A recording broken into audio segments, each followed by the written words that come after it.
Sa panahon ngayon, hindi na pwedeng maarte-mandi kapag ikaw may pamilyado na. Ewan ko ba kapag wala akong ginagawa para ako magkakasakit.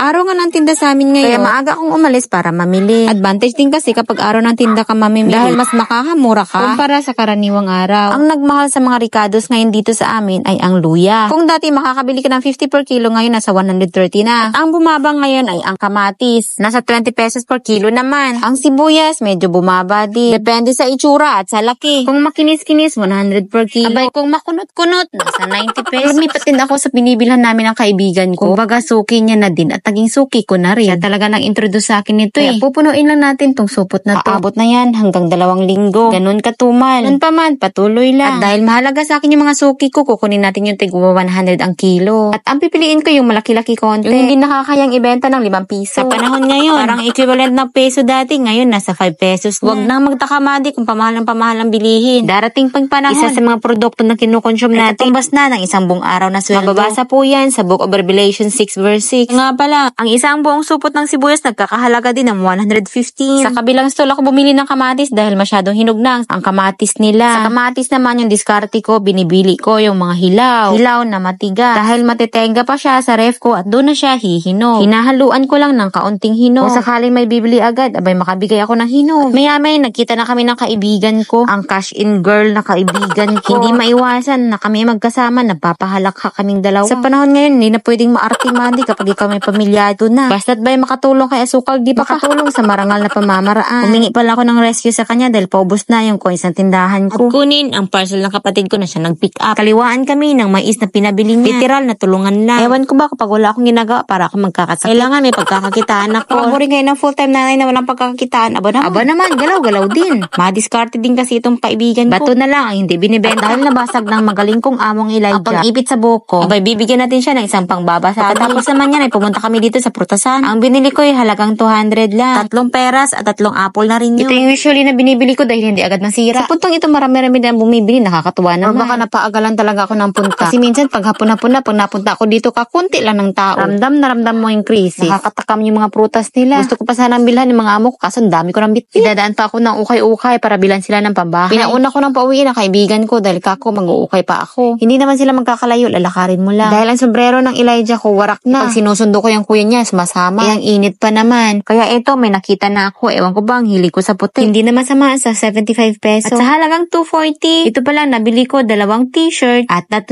short. Yung shorts, ang gaganda pa.